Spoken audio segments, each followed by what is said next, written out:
But right now, where are we, Stephen A?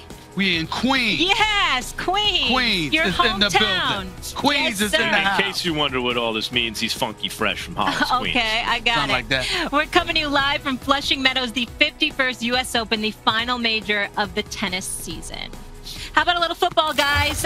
Patriots wide receiver Josh Gordon returned to the field last night and was greeted with a very warm welcome from the Foxborough faithful. Gordon caught 2 passes for 30 yards. The receiver had his indefinite suspension lifted by Commissioner Roger Goodell on August 16th. Someone who knows about Super Bowl rings and the New England Patriots joining us now. Damian Woody, hello. Stephen A. What? No What's coat up, man? again, huh? What? Man, got it's no hot out shoes here. on? Don't talk What's with the me. deal? You in the I done AC. told you You in the before AC about building. wearing those shoes, You in the man. AC. You Oh, know please, better. stop it, Oh, you please. at the US Open, now you feel your like you can AC. just dress You it got the the way you AC want. going on. You got your blazer. All right, Lord knows what you wearing. Lord knows what I'm you on wearing. Stephen A's side with this one, big fella. Big as you are, you might get heat stroke on out now. here in a jacket. You Max, can't tell Max, us let me about tell not you wearing something, brother. jackets. Ain't nothing smoother than a big brother out here. Let me tell you that. Big Smooth. That's what we're going to call you now, Big Smooth, right? Oh, my Let's go. goodness. Let's go. You all are hilarious. Ain't going to catch him by the Stephen A., tennis court. Go ahead. what was your reaction to how the fans greeted Josh Gordon? You know, I'm glad Max and Damian are on this segment with me because I want to be very clear. I'm probably in the minority here. I wasn't happy about it. I don't root against Josh Gordon by any stretch of the imagination. You know, all our prayers should be with him. We should wish him well. And I'm quite sure that's what the fans were doing in defense of the fans' ovation to him, Max, Damian. But my whole point is this, and I've said it, and I don't say it in a maligning, insulting kind of way. I'm speaking reality. He's an addict. It's a challenge. Marijuana use. It's a disease. Far more significant drugs. Supposedly he's entertained, alcohol, etc. And it's led to him having a highly unproductive professional career. He played all 16 games his rookie year after messing up at Baylor, where he had an opportunity to be RG3's teammate, and at the RG3. But I'm just saying, when you look at his history, and it's all been chronicled, so I'm not gonna throw salt on that wound. I don't need to regurgitate those things.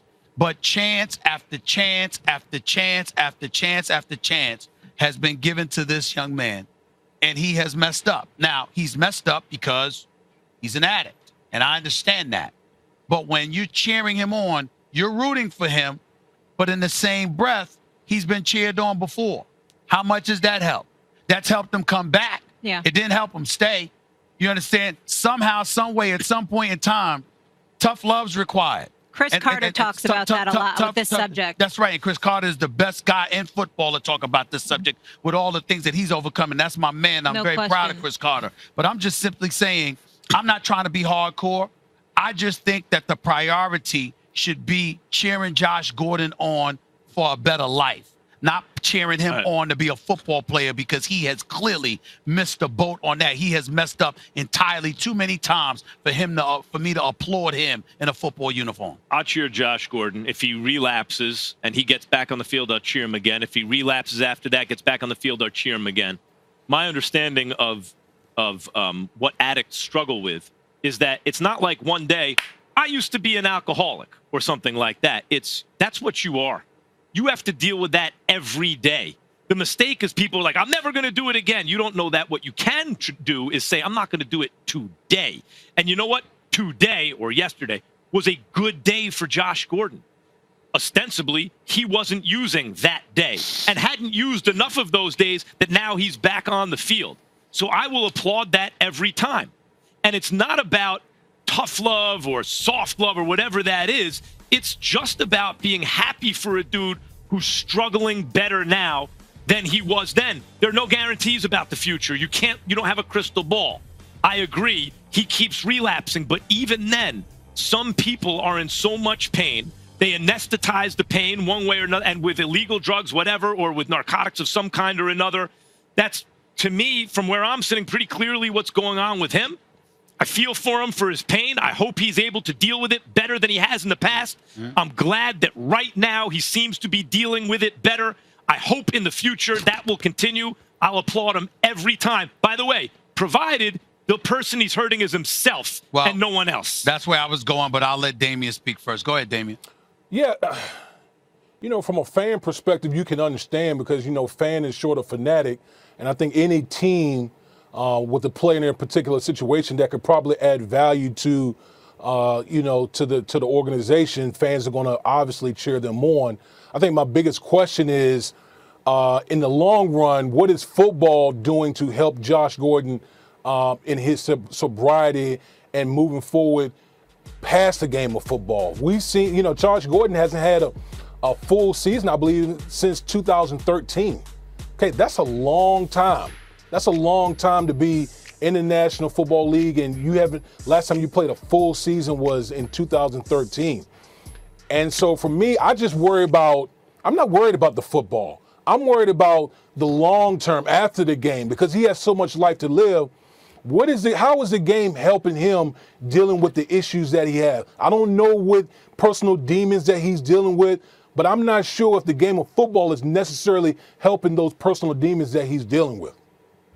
Well, let me say this, and I want to say this to both you and Max because it's very important that I get this off my chest. I don't root against anybody, especially as somebody in Josh Gordon's position. I pray for him, to be quite honest with you, and anybody in that kind of situation, hoping that they get themselves right. But when you mess up time and time and time again, I get tired of people assuming that it's yourself you hurt. You know what? There are bodies that lie in your wake when you do the kind of things that he has done to himself. Loved ones, mentors, beyond, people who have invested their time, energy, and love in this man, and people who depended on him, and somehow, some way, he has let them down. And all I'm saying is, along the way of wishing him well, along the way of hoping that he gets himself straight, not just with football, as Chris Carter would say, but life, along the process of doing all of those things, keep in mind that a lot of times when people find themselves in this situation, there's a lot of heartache that they spread around to people in their inner circle.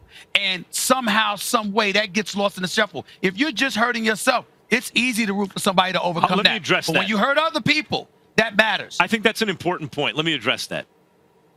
Because as I've gotten older, I think differently about this. If you have kids, that's a separate thing. You are literally responsible for your children. Sure. But even then, what I notice about people in Josh Gordon's situation, if they try to do it for someone else because they feel responsible to other people, that doesn't work. What seems to work is they got to get over hating themselves. They got to be right with themselves. And if they get right with themselves, they're able to do for themselves. So sometimes I know what you mean, because the reality is you are responsible in various ways for other people in your life. That's the reality of living in a community, of having family.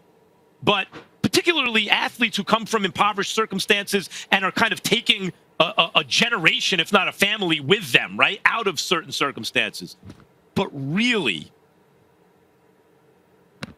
that to me is not the argument. The argument is, like, he is responsible for himself. Well, if he gets right with himself, good for him. I don't think the sense of guilt for responsibility for others works in this situation. The operative two words are to you. To me, it's a little bit different because I'm not, listen, I haven't had that issue in my immediate family, but in my family, there has been people who abuse drugs. And I know the kind of collateral damage they have caused. And I'm telling you, I'm speaking from personal experience because my mother was an aunt, to various folks and what have you. They know the damage that they wreaked through my family because of the things. I take it very seriously, and it's not like I'm devoid of compassion or anything like that. But I don't just think about the person who's the addict. I think about the lives the addict affects too. Damian, we'll give you the last word here. I think this whole thing, doesn't it speak to the bigger issue in sports? When you have the type of talent that Josh Gordon has, and we've seen other athletes, you're going to get more opportunities. I mean, listen, if Josh Gordon wasn't who he is as an athlete, as a football player, how many opportunities do you think he would get in this particular situation? Again, you spoke on it. He's had opportunities time and time and time again that wouldn't be afforded to a lot of other guys that are playing this game because quite honestly, what he could bring to the team, to the organization. But pretty soon, time's going to be up. I mean, we see this with athletes who've been addicts and who've used and relapsed. It feels like they have forever because they're so good. And one day it's like, no, the talent's not worth it anymore. So to me, that's even more urgency. When I see him back on the field, good for you. Yeah. You know? And what Jimmy V say on this very network, don't ever give up, right? Everybody's battling something. Stay strong. So anyone at home, not to get too serious, but keep pushing through. Damian, we so appreciate you. We will see you on NFL Live a little later today. All right, big boy. Thank you. All right, now, y'all take it easy. Okay. When First Take continues here from the U.S. Open, which quarterback does Stephen A. think is under the most pressure in the NFC North? And it's our friend Tim Tebow back for another college football season. You don't want to miss who's on his Heisman radar. More debate coming up.